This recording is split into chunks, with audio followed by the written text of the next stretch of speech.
अस्सलाम वालेकुम जी। मैं चाचा पाकिस्तानी और Pakistan versus Bangladesh test final round के अंदर दाखिल हो चुका है।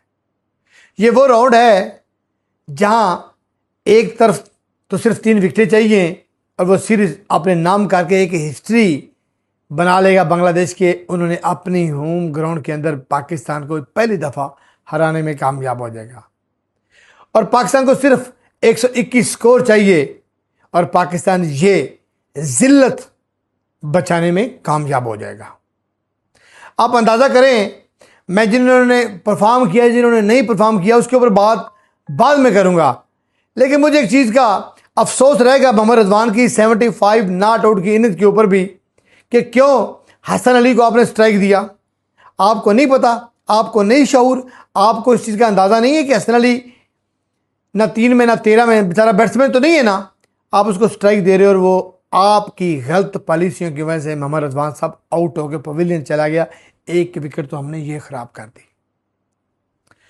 हम मुसलमान हैं, आप लर्न की बात करते हो हमेशा, आप कुरान और हदीस की हमेशा बात करते हो। मोमन एक सुराख से 2 मरतबा नहीं डसा जाता, ये कुरान पाक की आयत करीमा है, लेकिन आप फिर बार बार साजिद खान के साथ भी वही एक्सपेरिमेंट कर रहे थे और आखिरी ओवर में साजिद खान को स्ट्राइक दे के आपने आग के कुएं के अंदर एक दफ़ा फिर उसको धकेल दिया, लेकिन वो बंदा समझदार निकला, या उसकी गुड लक कह लो आप। पर रिजवान साहब आपने कोई कसर नहीं छोड़ी थी ये सारे मामलात ख़राब करने के लिए, सारे मामलात ख़राब करने में। बहरहाल जी, फिर इस टेस्ट के ऊपर एक और मेरा सवालिया निशान है कि इमाम अल हक को ड्रॉप क्यों किया गया। क्या अवैस अजान अवैस बेहतर है इमाम अल हक से, हाँ या ना? कमेंट में आपने बताना है। क्या अब्दुल्ला फजल इमाम अल हक से बेस्ट है? पूरे टेस्ट मैचों के, दोनों टेस्टों मैचों की चारों इनिंग्स के अंदर इन दोनों लड़कों ने कोई परफॉर्म नहीं किया। क्यों हम हर मैच में ऐसे घटिया, छोटे और फजूल किस्म के एक्सपेरिमेंट करते हैं कि हमें फिर स्वय रसवाई के कुछ भी नहीं मिलता। आई डोंट नो ये किस तरह का जो ना एक्सपेरिमेंट होता है कि उसके बाद पाकिस्तान हारता है, ये टीम नहीं हारती, उसके बाद पाकिस्तान हारता है। बहरहाल जी, हमेशा की तरह नाकाम आगाज हुआ पाकिस्तान की ओपनर की तरफ से। ना 3 में ना 13 में, ना उन्होंने मतलब एक ने 21 किया एक ने 26 किया, यानी कि दोनों 27 स्कोर के ऊपर पवेलियन चले गए। फिर आया किंग बाबर आजम और शान मसूद। अच्छी तगड़ी मजबूत पार्टनरशिप लगी 47 पे। बॉबी भाई बस बैड लक मैं बोलूँगा, बाबर आजम के लिए मैं बैड लक के अलावा और कोई लफ्ज़ नहीं बोलूँगा कि एक वाइड बॉल के ऊपर आगे निकल के खेलना और फिर उसके ऊपर जैसे आउट वो हुए, आप सबको पता है। शान मसूद ने 71 स्कोर मारा, वेरी गुड, अच्छा था। आज के दिन अगर शान मसूद परफॉर्म ना करता तो शायद पूरी दुनिया के अंदर जो आज एक दिन पाकिस्तान को और मिल गया, यानी कि लास्ट सेमेस्टर में हम लोग चले गए हैं, वो भी हमें मौका ना मिलता। लेकिन very good, appreciate. Saud Shakeel पूरे इस दोनों टेस्टों के अंदर नाकाम तरीन रहा है। सऊद शकील जो है, मेरे ख्याल में उसको अपने डोमेस्टिक के अंदर काम करना चाहिए। पाकिस्तान के जो चीफ सिलेक्टर साहब हैं उनको भी चाहिए कि जो बंदा आउट ऑफ फॉर्म है, पूरी PSL के अंदर जो बंदा आउट ऑफ फॉर्म रहा है, उसको क्यों लेके आप लोग आए? उसका बनता ही नहीं था। या फिर मेरा सवाल निशान है कि क्या सऊद शकील से भी मामला बुरा था कि उसको ड्रॉप किया गया और सऊद शकील को मुसलसल हमारे ऊपर नाफज किया गया और पूरा जो है दोनों पूरी सीरीज जो है वो बंदा नाकाम रहा। बहरहाल उसके बाद जनाब जी आगा जी ने बड़ी शानदार बारी खेली, उसकी मैं जितनी तारीफ करूं वो काम है। 102 गेंदों के ऊपर आगा जी ने 71 स्कोर मारे, 4-6 चौके और 1 छक्का इसमें मारा, और 116 के ऊपर ही 71 स्कोर शान मसूद ने ज़्यादा प्रेशर में खेला जिसमें उन्होंने 8 चौके मारे, लड़ा आज। और दूसरी तरफ मोहम्मद रिजवान 75 पे नॉट आउट है और उनके साथ साजिद खान है। अब मुझे पाकिस्तानी टीम को क्या समझाऊं मैं?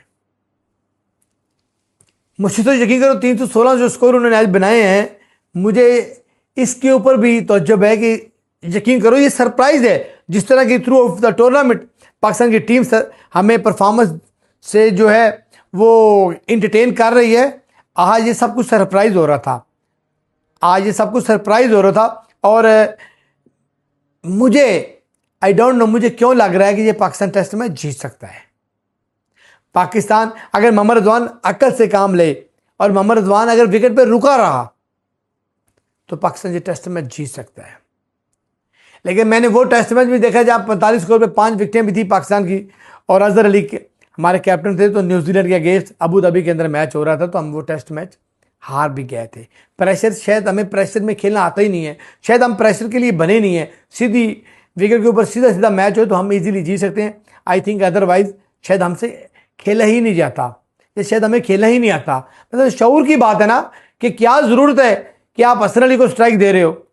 कौन से ओवर ख़त्म हो रहे हैं, कौन सा दिन ख़त्म हो रहा है, कौन सा एक स्कोर से क्या मिल जाएगा।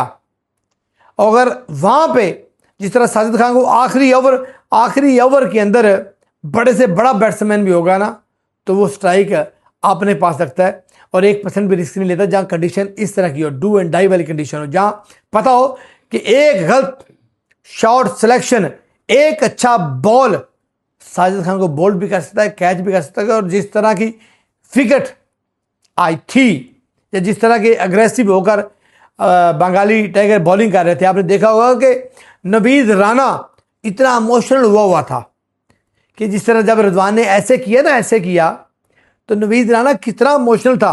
यानी कि उनको भी पता है कि हमने ये टेस्ट में जीत की एक हिस्ट्री बनानी है। उन बच्चों को पता है बांग्लादेश हमारा भाई है, लेकिन भी स्पोर्ट्स में बाप बेटा अगर मुखालिफ है तो मुखालिफ है। मोहम्मद रिजवान को किसी भी सूरत में स्ट्राइक चेंज नहीं करनी चाहिए, स्ट्राइक मूव नहीं करनी चाहिए। साजिद खान ने पिछले मैच के अंदर अगर 40 स्कोर मार दिया है तो इसका मतलब ये नहीं है कि वो बैट्समैन बन गया है। इस तरह तो एक मैच के अंदर मुझे याद नहीं है वो कौन सा मैच था, लेकिन मुश्ताक अहमद ने एक दिन विकेट के ऊपर खड़ा रहा था, तो इसका मतलब ये नहीं कि वो बैट्समैन बन गया है। इसका मतलब ये कि आज उसका अच्छा दिन था, आज वो विकेट के ऊपर रुका, जिम्मेदारी का मुजाहरा किया और उसको इतना बुरा बॉल ना मिला। इस तरह ही रिजवान को चाहिए कि आप एक सेटल बैट्समैन हो, आप एक बड़े बैट्समैन हो, आपका नाम बड़ा है, आप पाकिस्तान के ओडीआई के T20 के कप्तान रह चुके हो। आपको कम से कम इतनी सेंस, इतना जो है आपका दिमाग चलना चाहिए कि मुझे किस टाइम क्या करना है। पावर ऑफ डिसीजन उस टाइम आपके पास है, बैट आपके पास है और पूरा पाकिस्तान की नजरें आपके ऊपर हैं। मोहम्मद रिजवान साहब, पूरे पाकिस्तान की उम्मीद आपके ऊपर है और आप ऐसी कंडीशन के अंदर आपको गलत फैसला करते हैं या स्ट्राइक अपनी चेंज करते हैं, या स्ट्राइक यानी कि कल के पूरे दिन के अंदर अगर आप स्ट्राइक साजिद खान को बार बार देते हैं और वहां पे वो आउट होता है, तो इसका मतलब है कि यार आप गलत फैसले कर रहे हो, आप गलत फैसले ले रहे हो। बहरहाल पाकिस्तानियों, कल आखिरी दिन है, कल इस मुल्क को कौम की इज्जत वकार आपके हाथ में है।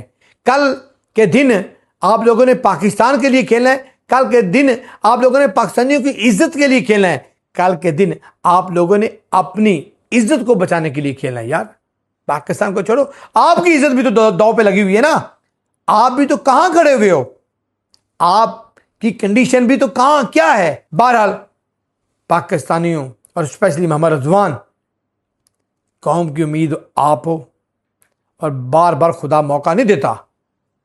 कल आप इस मौके का फायदा उठाओ और पाकिस्तान को जीत के साथ वापस लेके आओ। पाकिस्तान जिंदाबाद।